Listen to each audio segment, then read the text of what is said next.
You have negotiated the surrender of your own kingdom piece by piece and called it a peace treaty. But a king who begs for peace is no king at all.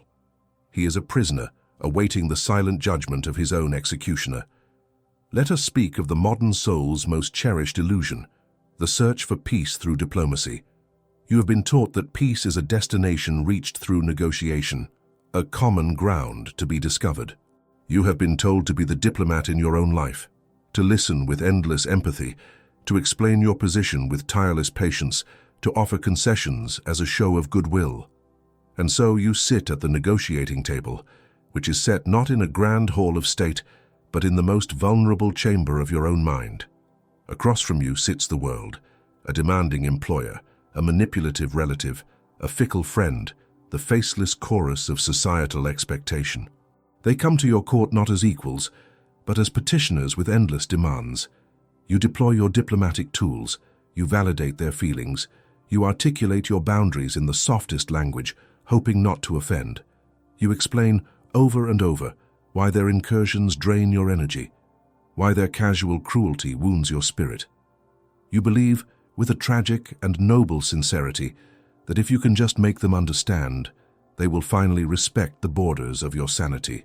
You offer them pieces of your time, your attention, your emotional energy, not as a gift but as a bribe for a ceasefire. You call this compromise. You call it maturity. You call it seeking a peaceful resolution. But observe the reality of this transaction. You are the only one making concessions. Your map, once a sprawling empire of personal will and quiet contemplation, is now shrinking. Territories are ceded daily. An hour of your evening lost to an unwanted conversation. A weekend of rest sacrificed to another's manufactured crisis. A core principle compromised for the sake of harmony. You exhaust your treasury, your finite reserves of mental and spiritual energy, to fund these endless, fruitless negotiations. And what do you receive in return? A temporary truce, a fragile quiet that lasts only until the next demand is made. This is the fatal flaw in the diplomat's strategy. It is based on a fantasy that the other party is negotiating in good faith, a fantasy that they too desire a balanced and equitable peace.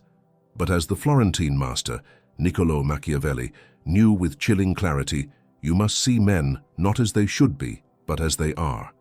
And they are, as he wrote, ungrateful, fickle, false, cowardly, covetous.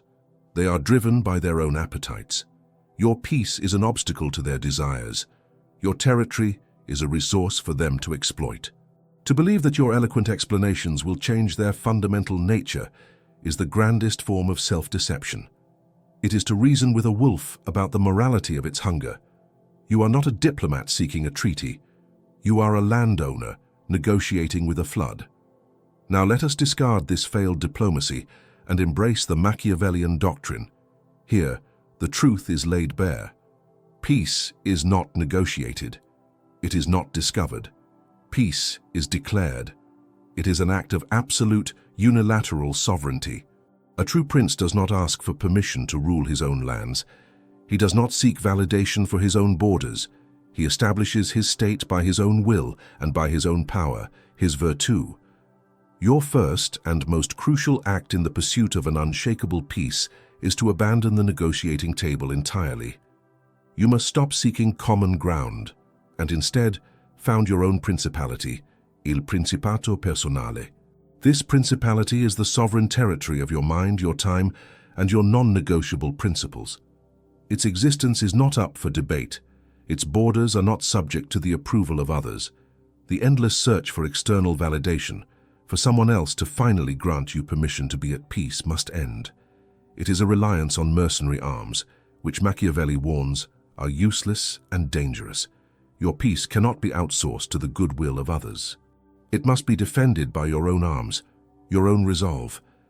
This is not an act of aggression, it is an act of statecraft. The first decree of this new prince, of you, is internal. It is a silent declaration of independence. You declare that your mental state is your own dominion. You declare that your time is your most precious resource, to be allocated by your own authority. You declare that your core values are the constitution of your kingdom, and they are immutable. This is not selfishness, it is the fundamental responsibility of a ruler. For as Machiavelli notes, a prince who cannot secure his own state cannot hope to achieve anything of worth. A mind in chaos, a spirit under constant siege, is a failed state. The peace that follows this declaration is of a different quality entirely. It is not the nervous, fragile quiet of a temporary ceasefire. It is the profound, resonant silence of a fortress. It is the calm of a ruler who knows his own borders, who has secured his own treasury, and who has established his own law. He may engage with other powers, but he does so from a position of strength, not desperation. He does not negotiate his right to exist. He operates from the fact of his existence. He has learned the first and most vital lesson of power. Before you can command peace from the world, you must first establish absolute rule over yourself. A treaty signed with an invader is not peace. It is a schedule for your own execution. Comment, "The state is me to claim your throne," and subscribe for the blueprints to your new fortress. You have drawn the borders and declared the sovereignty of your personal principality. An act of profound courage, but a flag planted in the ground does not make a kingdom any more than a crown makes a king. A declaration is merely a statement of intent. The true work of a ruler begins now. The construction of the state, the fortification of the capital, the establishment of an order so absolute that it becomes the very fabric of reality within your dominion. An unbreachable peace is not a gift of fortune, it is an architectural achievement, and the first stones must be laid within the palace walls, for the most insidious threats to any ruler are not the barbarian hordes at the gate, but the conspirators who whisper in the corridors of power. Machiavelli understood this with a surgeon's cold precision. A prince is threatened less by foreign armies than by internal sedition, and so it is with you. Before you concern yourself with the opinions and demands of the outside world, you must first address the traitors within your own mind, the factions of doubt, the cells of anxiety, the court jesters of self-recrimination. These are not harmless moods. They are active agents of destabilization. Doubt is the saboteur who questions the legitimacy of your throne, whispering that you are an impostor, that your declaration of sovereignty was an act of arrogant folly. Anxiety is the treacherous advisor who paints catastrophic scenarios, urging you to surrender territory for the illusion of safety. Self-criticism is the assassin who works from the shadows, eroding your authority with 1,000 small cuts to your resolve. The common man attempts to fight these traitors in open battle. He wrestles with his doubts. He argues with his anxieties. He believes he can defeat them with the force of positive thinking, a peasant army armed with hollow affirmations. This is a fatal strategic error. To engage with sedition is to grant it legitimacy. To argue with a conspirator is to place him on equal footing with the throne. The Machiavellian approach is far more subtle and infinitely more effective. You do not fight sedition, you strangle it. You cut off its supply lines. These internal factions feast upon one resource, your attention. They are sustained by a single currency, your emotional reaction. Your task as sovereign is to enact a brutal economic embargo. When the voice of doubt begins its whisper campaign, you do not debate it. You turn your attention elsewhere. You starve it of the focus it needs to survive. You treat it not as a valid counter-argument, but as meaningless noise from a distant, powerless province. When anxiety presents its terrifying visions of the future, you do not engage with the fantasy. You deprive it of the emotional fuel it craves. You acknowledge its presence as you would a cloud in the sky, an atmospheric phenomenon irrelevant to the governance of your state. You must learn to see these thoughts not as a part of you, but as foreign agents attempting to sow discord. By systematically depriving them of resources, they wither and die, their plots dissolving into the silence of a well-governed mind. A ruler who has purged the palace of traitors can face any external threat with a calm and undivided will. Once the internal order is secured, you must address the second pillar of your architecture, the monopoly on narrative. A stable state, as the great sociologists who followed the Florentine understood, maintains a monopoly on the legitimate use of force. Within your principality, you must maintain a monopoly on the legitimate use of meaning. The world will constantly attempt to breach your walls with its own narratives. Others will seek to define you, to label you, to impose their story of who you are upon your sovereign consciousness. They will call you too sensitive when you defend your emotional borders. They will call you selfish when you allocate your time according to your own priorities. They will call you difficult when you refuse to accept their version of events. These are not benign observations. They are acts of psychological warfare. They are propaganda campaigns designed to undermine your authority and annex your territory. To allow another to define your reality is the ultimate act of abdication. It is to permit a foreign power to write the laws of your own kingdom. Here, you must learn from Machiavelli's profound distrust of mercenary armies. He warned that they are disunited, ambitious, and without discipline, unfaithful, brave before friends, cowardly before enemies. What is public opinion if not the ultimate mercenary force, loyal only to the prevailing fashion, ready to turn on you at the slightest shift in the wind? To build your self-worth on the approval of others is to hire these mercenaries to guard your throne. It is an invitation to betrayal. The sovereign mind, therefore, becomes the sole author of its own story. You, as prince, are the only legislator of your identity. You hold the royal seal. You determine what is true. When the world offers its diagnosis, you meet it with the silent indifference of a king listening to the petition of a fool. Their words are not laws. They are merely suggestions, and suggestions which you are free to summarily dismiss. You alone define your character, your worth, your motives, your past, and your future. This monopoly on narrative is not an act of delusion. It is the ultimate expression of mental freedom. It is the high, impenetrable wall of your capital city from which you look down upon the chaotic skirmishes of external judgment, untouched and unmoved. Finally, a well-defended state requires a full treasury. A bankrupt prince is a weak prince, vulnerable to fortune and dependent on the charity of others. The treasury of your personal principality is your finite supply of energy, your measured allotment of time, and your carefully guarded reserves of emotional goodwill. The modern idealist treats this treasury as a public fountain, open to all who are thirsty. He dispenses his energy freely, believing generosity to be an inherent virtue. He gives his time to all who ask, his empathy to every sob story, his attention to every manufactured crisis. He believes this makes him a good person. Machiavelli would call him a fool, a ruler steering his state directly towards ruin. For he wrote that a prince who wishes to maintain a reputation for liberality will inevitably be forced to grievously burden his people with taxes. In your case, you tax yourself, draining your own vitality until you are left impoverished and resentful. And those you were so generous to, they will not thank you. They will simply take your generosity for granted and then despise you when the fountain finally runs dry. The Machiavellian ruler understands the economy of benevolence. Generosity is not a moral compulsion, it is a strategic tool of statecraft. You are not a public servant, you are a sovereign investor. Every expenditure from your treasury must be a calculated investment in the strength and stability of your own state. You must assess your relationships as a prince assesses his alliances. Does this person, this activity, this commitment fortify your kingdom or drain its resources? Does it bring you valuable intelligence, mutual support, and strategic advantage? Or is it a vassal state that contributes nothing and demands constant tribute?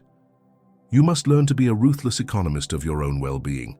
Invest your energy in alliances that offer a return, relationships that replenish your spirit, work that aligns with your purpose, pursuits that build your strength.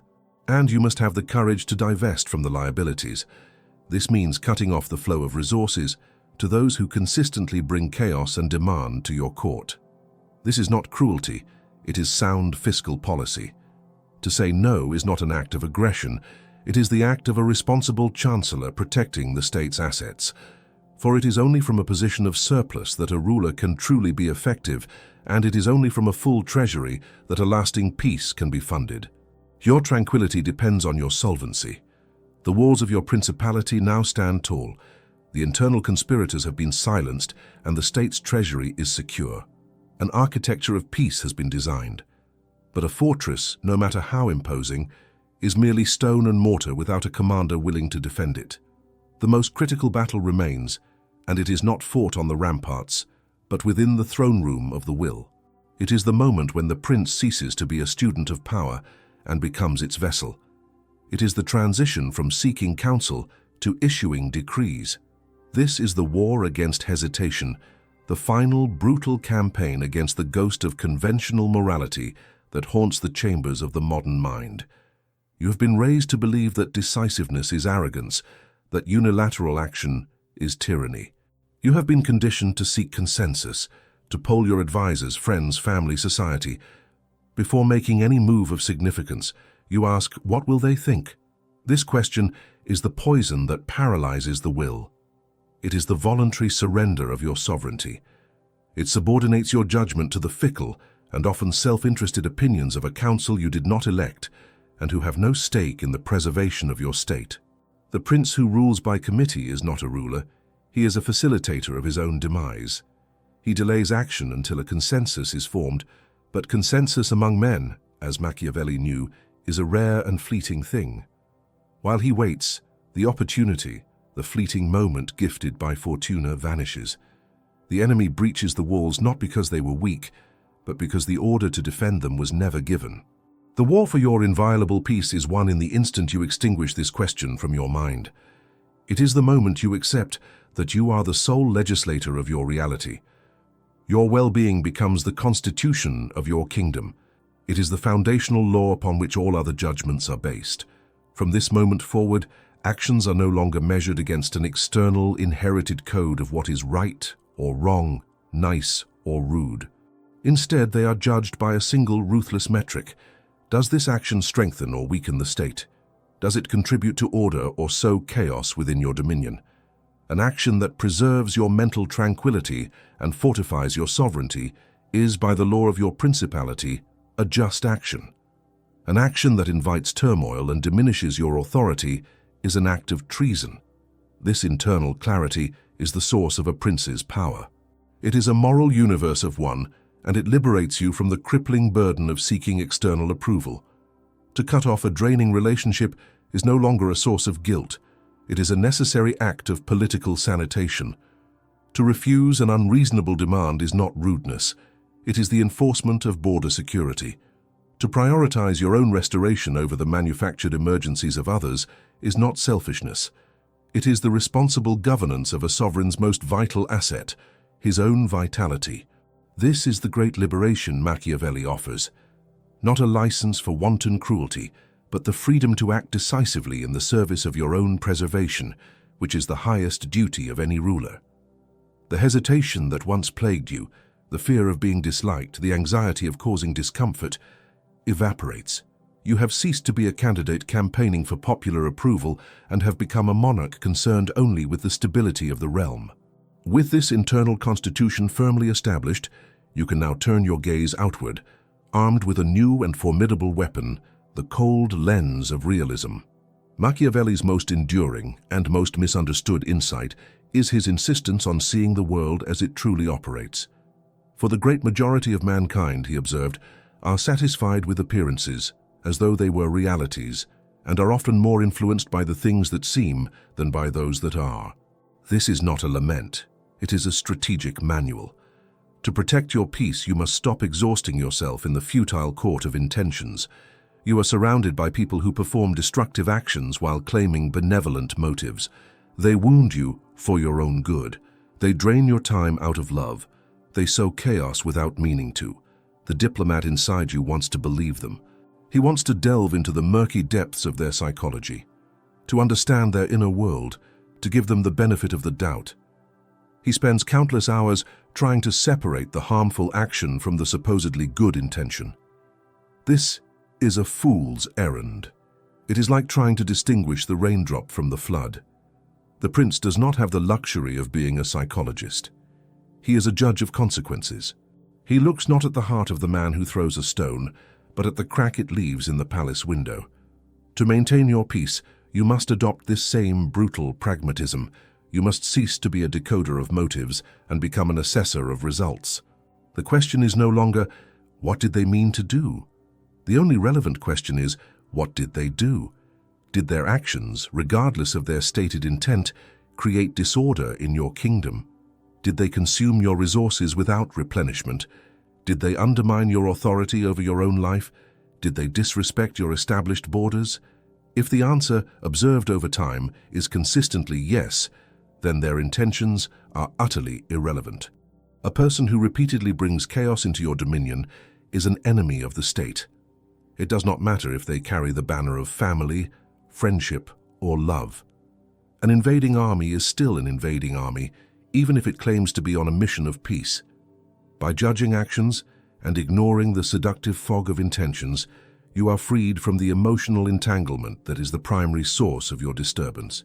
You no longer have to perform the exhausting mental gymnastics of justifying another's destructive behavior. You simply observe the pattern of results. A pattern of disruption identifies a hostile agent. And once a hostile agent is identified, the course of action is clear. You do not argue with them. You do not try to change them. You do not give them another chance to prove their supposed good intentions. You neutralize the threat. You revoke their access to your territory. You cut off their supply lines to your attention and energy. You render them, through decisive and emotionally detached action, irrelevant to the functioning of your state. This is not an act of anger. It is an act of cold, clear-eyed governance. It is the prince, seeing the world for what it is and having the courage to act upon that vision, ensuring that the throne of his mind remains a seat of unshakable peace and absolute order. You have learned the architecture of the fortress and the internal laws of the sovereign. You have mastered the cold calculus of reality, but knowledge without action is merely a blueprint for a palace that is never built. The time for theory is over. Before we reveal the final act of securing your legacy of peace, ensure you are subscribed, for the ultimate wisdom is reserved not for the student, but for the prince who is ready to seize his throne. Now you must execute the masterstroke, the single decisive maneuver that transforms your fledgling principality into an enduring empire of the self. The uninitiated imagines this moment as a dramatic confrontation, a fiery declaration, a severing of ties, a climactic battle where enemies are vanquished and grievances are aired. This is the stuff of theater, not of statecraft. Such noisy victories are for lesser men. They create martyrs, inspire revenge, and sow the seeds of future wars. The true Machiavellian masterstroke is not a loud and bloody purge. It is a great and silent restructuring. It is not an act of war, but an act of sublime and devastating indifference. You do not conquer your enemies. You make them, and the very ground upon which they stand utterly irrelevant. This is the moment of pure virtue, where your skill and audacity reshape the landscape of your life. You must now apply the Florentines' timeless principle. For injuries ought to be done all at once, so that, being tasted less, they offend less. The myriad small disturbances that plague your peace are not to be dealt with one by one. To do so is to engage in 1,000 petty border skirmishes that drain your resources and guarantee perpetual conflict. The masterstroke is the single profound injury to the old order. It is the one great act of reorganization that in a single stroke eliminates the conditions for all these lesser conflicts to exist. What is this act? It is the conscious and total re-engineering of your environment. You do not waste energy trying to reason with the river that floods your land season after season. You divert its course. You do not argue with the noisy neighbors who disturb your study. You move your palace to a higher hill, far from the din of the marketplace. This is a silent purge, not of people but of proximity and importance. You quietly and methodically alter your routines. You cultivate new interests and new circles of acquaintance, allowing the old, draining connections to wither from lack of sunlight. You change your priorities with the finality of a king signing a decree. The projects, the obligations, the relationships that were once the source of turmoil are not dramatically renounced. They are simply starved of the one resource that gave them power over you, your presence. Their frantic calls go unanswered, not out of anger, but because you are busy laying the foundations of your new capital. Their provocations are met not with counterattacks, but with the vast, unbreachable silence of your absence. They may continue to shout, but they are shouting at the gates of an abandoned fortress. You are no longer there. This is the ultimate display of power, not to win the argument, but to make the argument impossible to have. But the masterstroke, however brilliant, is still only a moment. A victory not consolidated is merely a prelude to defeat. The true genius of a prince is revealed in what he does after the battle is won. He does not rest on his laurels. He immediately begins the work of building the new order, of establishing the institutions that will make his peace perpetual. For peace is not a feeling, it is a structure. It is a system of governance so robust that it functions automatically, preserving order in the ruler's absence. You must now become the architect of this system. Your new institutions are the disciplined habits and unwavering principles that will guard your tranquility long after the initial resolve has faded. You establish the institution of the protected morning, a non-negotiable period of quiet reflection or deep work before the world is allowed to present its petitions. You erect the institution of the curated library, a systematic intake of knowledge that fortifies your mind against the propaganda of the masses. You create the institution of the inner council, a small, carefully chosen group of allies whose wisdom strengthens your reign, replacing the chaotic rabble of unqualified opinions you once entertained. You implement the fiscal policy of the daily audit, a ruthless examination of where your energy and time was spent, ensuring the treasury is never again squandered on frivolous or treasonous expenditures. These are not mere lifestyle choices. They are the bureaucracy of a well-run state. They are the canals that irrigate your lands, the watchtowers on your walls, the granaries that store your surplus. They function without requiring your constant emotional intervention. They are the system that maintains the peace. This is how a prince builds a legacy. He does not simply win a throne, he establishes a dynasty. He creates an order that outlives him. In your case, you are creating an order that will sustain your peace through any turmoil Fortuna may throw your way. A professional failure, a personal loss, a global crisis. While others are tossed in the storm, your state will hold, secured not by frantic effort, but by the unshakable strength of its founding institutions. And so, you arrive at the final destination, the ultimate philosophical conclusion of this journey. The highest form of peace is not a gentle bliss or an absence of problems. It is the attainment of a regal indifference. It is the perspective of the monarch on his high throne. He is aware of the squabbles in the city square below. He hears the distant rumors of plots in the provinces. But he is not disturbed. His position is not threatened by such things. His attention is on the grand strategy of the state, on the movements of empires, on the tides of history. He does not descend from the throne to participate in every petty dispute. His power lies in his strategic detachment. This is the throne you have built. Your peace is so profound, your state so well ordered, your sense of self so sovereign, that the disturbances of the world become what they truly are. Distant noise, irrelevant to the core functions of your government. The insults of lesser men, the anxieties of the uncertain future, the demands of the emotionally destitute, they may still exist, but they can no longer reach you. You have achieved the supreme power, not the power to control the world, but the power to ensure that the world can no longer control you. You do not live in a fortress to hide from life, but on a throne from which to command it. This is the enduring lesson of the Florentine.